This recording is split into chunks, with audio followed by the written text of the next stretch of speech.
त्यांचे अनेक प्रसंग समोर येणार आहेत हे माहीत असताना, त्यांना वेगवेगळ्या माध्यमातून भीती दाखवली जात असताना शशिकांत शिंदे साहेबांनी आपल्या नेत्याचा पाठ सोडली नाही, त्यांच्या मागे राहिले. याच्यासाठी जरा जोरदार टाळ्या मारून त्यांचा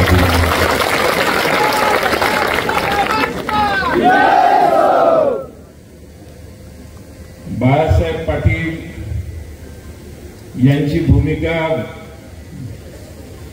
ठाम होती की यशवंतराव चव्हाण साहेबांच्या भूमीमध्ये आम्ही भारतीय जनता पक्षाच्या पासंगालाही जाऊन स्पर्श करू शकत नाही. आम्हाला त्या मार्गानेच जाता येणार नाही. आम्हाला यशवंतराव चव्हाण साहेबांचा मार्ग, पवार साहेबांचा मार्ग सोडता येणार नाही. ते दिवस असे होते की एका खोलीत आमची पार्टी मावायची.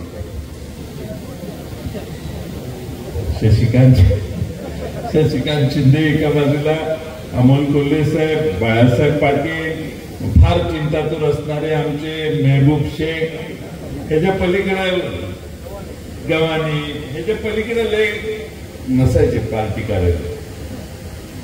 आणि सगळे सांगायचे कशाला थांबलाय, तुमचं काय डोकं फिरलं का?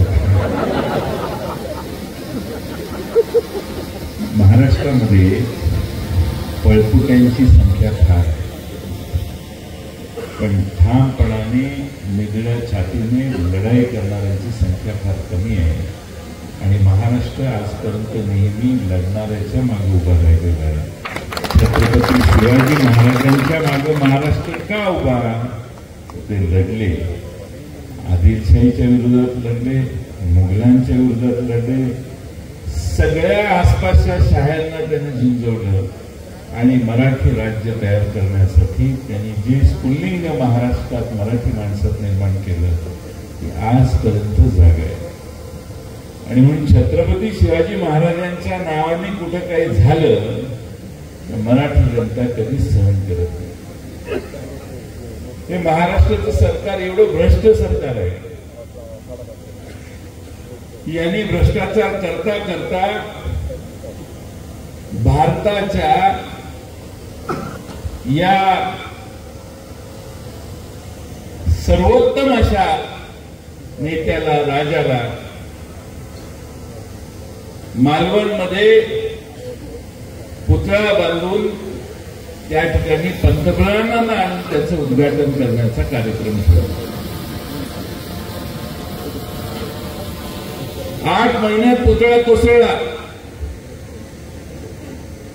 छत्रपती शिवाजी महाराजांचा पुतळा करताना देखील महाराष्ट्रातल्या या सरकारने पैसे खाल्ले म्हणून तो पुतळा कोसळला. हे मराठी माणसं कधीही स्वीकारणार नाही. त्याला प्रायश्चित्त हे आपल्याला उद्याच्या विधानसभेत द्यायचं.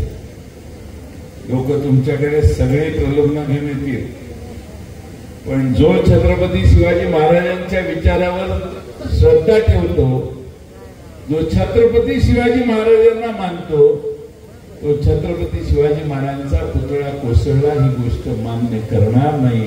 आणि म्हणून महाराष्ट्रात सगळे नेते त्यांचे माफी द्या माफी द्या म्हणत होते. दिल्लीचेही येऊन माफी मागायला लागले.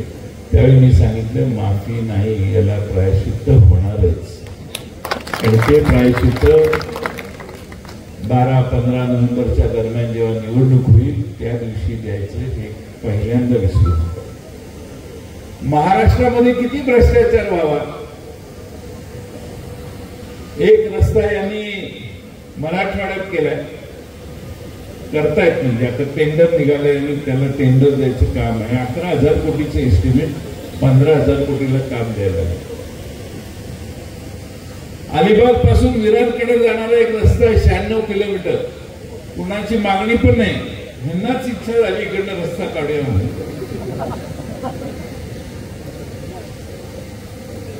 20,000 कोटीचं टेंडर 26,000 कोटीला जायला.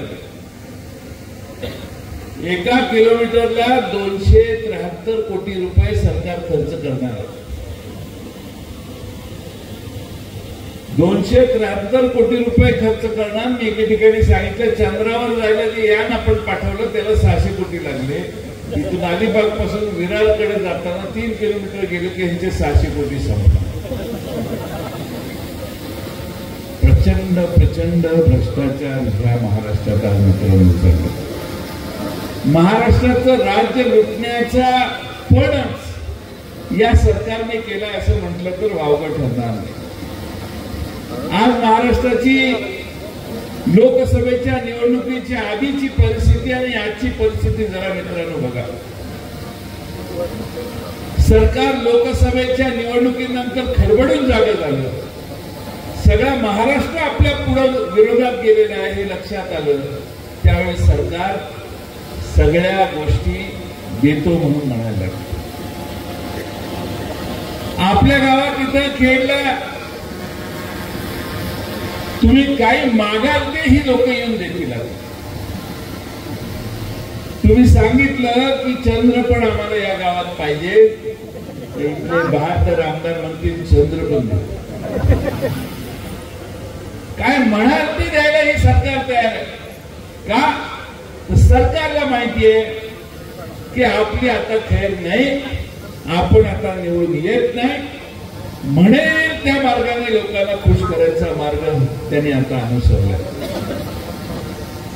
लोकसभेच्या आधी अर्थसंकल्प मांडला सरकारने, लोकसभेच्या नंतर परत एकदा अर्थसंकल्प मांडला आणि पैशाची उधळण केली.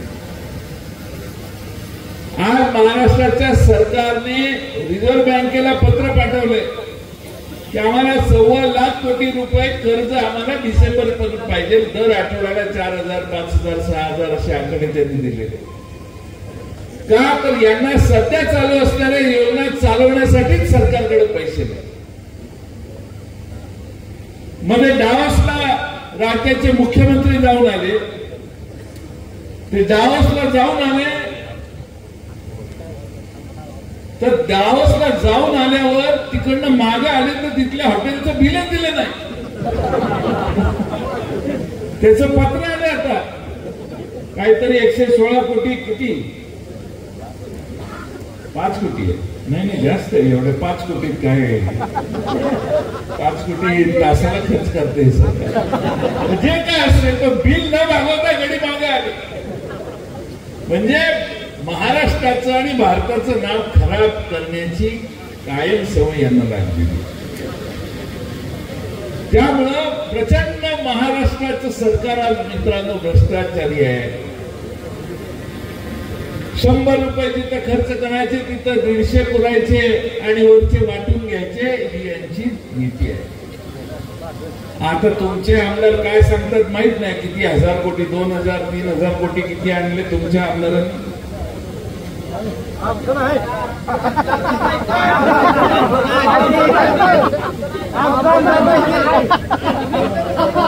कुठले आमदार?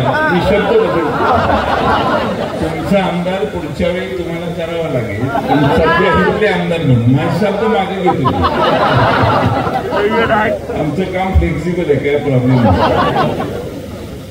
नाही. पण एखाद्या मतदारसंघात 1000 कोटी आणले 2000 कोटी आणले तर मागे बसलेला माणूस आमदार ज्यावेळी सांगतो त्यावेळी गुणाकार करतो, मोबाईलवरचा कॅल्क्युलेटर काढतो, म्हणतो आपल्या बाबांनी 25% काढले असतील तर 30% काढले असतील तर 40% काढले असतील. मगाशी ज्याचा ठोके घेणारी लोक म्हणून ज्याचा उल्लेख अमोल कोल्हे साहेबांनी केला ते महाराष्ट्रातली सगळी नवी संस्कृती या महाराष्ट्रात त्यांनी तयार केली. हे कुरण ह्या आमदाराचं, हे कुरण ह्या आमदाराचं, हे कुरण ह्या आमदाराचं, हे डिपार्टमेंट ह्या आमदाराचं, यांनी इकडे बदली करण्याचा अधिकार याला द्यायचा, त्यांनी त्या ठिकाणच्या बदल्या करायच्या, गोळा करायचे, वाटप करायचे आणि तेच पैसे निवडणुकीला तुमच्या दारातून वाटायचे. ही आज महाराष्ट्राची नवी संस्कृती या लोकांनी सुरू केली. आम्ही या मित्रांनो संस्कृतीच्या विरोधात आहोत. ही संस्कृती महाराष्ट्रात जर चालू झाली तर स्वर्गीय यशवंतराव चव्हाण साहेबांनी जे महाराष्ट्र उभं करण्याचं सूत्र महाराष्ट्राला घालून दिलं ते मोडण्याचं काम एकनाथ शिंदे आणि त्यांचे सगळे सहकारी करायला लागले आणि त्यापासून महाराष्ट्र वाचवायचा आहे. महाराष्ट्र वाचवण्यासाठी आपण आम्हाला लागायचं. तुमच्या मतदारसंघातल्या काही गोष्टी सोडून द्या. गेले 5 वर्ष तुम्हाला त्यांचा अनुभव आहे. शशिकांत शिंदे साहेबांनी आपलं अनेक वर्ष नेतृत्व केलं. तुम्ही सगळ्यांनी त्यांना पूर्ण सहकार्य दिलं, पाठिंबा दिला. त्यांचा पराभव झाला. पराभव झाल्यानंतर लोकसभेला उभा राहताना तुम्ही त्यांना फार चांगली साथ दिली. आमची सीट दुसरीकडे पडली, पण या मतदारसंघात लीड कमी करण्याचं काम तुम्ही 6000 पर्यंत लीड आणण्याचं काम तुम्ही केलं. तुमचं पहिल्यांदा अभिनंदन. आता सगळ्या युवकांना माझी विनंती आहे की घराघरापर्यंत जाऊन लोकांचे पाय धरा आणि लोकांना सांगा ही चुकीच्या पद्धतीने वागणारी लोक महाराष्ट्राच्या बाहेर घालवायला आपण ताकदीनं शरद पवार साहेबांच्या मागे उभं राहायचं. महाराष्ट्रामध्ये मी मगाशी सुरुवात केली त्यावेळी सांगितलं अनेक लोक आमच्या पक्षातून गेले. आमचा पक्ष मोडण्याचं काम भारतीय जनता पक्षाने केलं. आधी एकनाथ शिंदे शिवसेनेतनं बाहेर काढले आणि सरकार स्थापन केलं आणि त्यानंतर अजित पवारांना राष्ट्रवादी काँग्रेसमधनं फोडून त्यांनी सरकार अधिक बळकट करण्याचा प्रयत्न केला, पण झाला परिणाम उलटा. महाराष्ट्रानं ते मान्य केलं नाही. भारतीय जनता पक्ष जर एखाद्या मतदारसंघात 40% होती तर ती आज 25% खाली आले. कारण लोकांनाच लक्षात आलं भारतीय जनता पक्ष चुकीच्या पद्धतीने आज चाललेला आहे. आज महाराष्ट्रामध्ये उद्याच्या निवडणुकामध्ये जसं लोकसभेला किंमत मोजली तशी उद्याच्या विधानसभेला देखील महाराष्ट्रात भारतीय जनता पक्ष आणि त्यांच्या या दोन्ही मित्रांना किंमत मोजावी लागेल. आणि ती मोजायची सुरुवात ही कोरेगावातनं तुम्ही सगळ्यांनी मित्रांनो करायला सुरुवात केली पाहिजे. आणि त्यासाठी उद्याच्या निवडणुकीला पूर्ण ताकदीनं आपण काम करू. मला खात्री आहे शशिकांत शिंदे भाषणात म्हटले गृह खातं घ्या, असं त्यांचा दावा होता, पण तुमची इच्छा आहे की त्यांना गृह खातं द्या. आणि आपली तयारी आहे.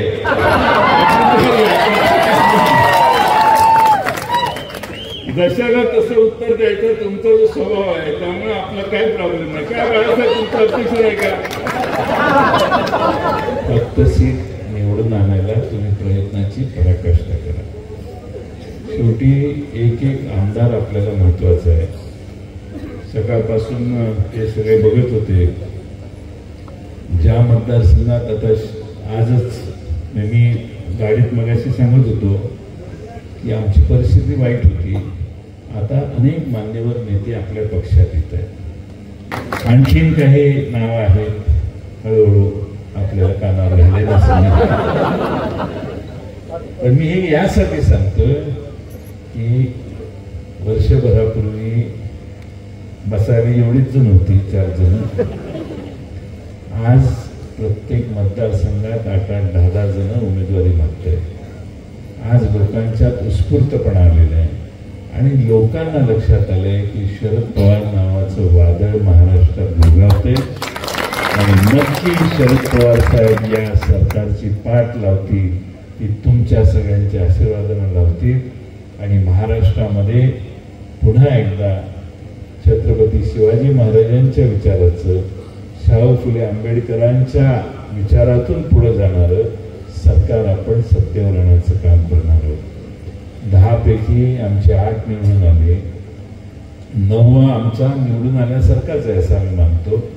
कारण पिपाणीने 37,000 खाल्ली आणि आमची सीट 35,000 पडली, 32,000. त्यामुळं दुर्दैव असं आहे की कधी कधी असं होतं आणि त्यातनं सगळ्या घटनेतनं चांगला अर्थ काढायचा असतो. जर शशिकांत शिंदे लोकसभेला गेले असते इथं आपल्याला उमेदवार होता का?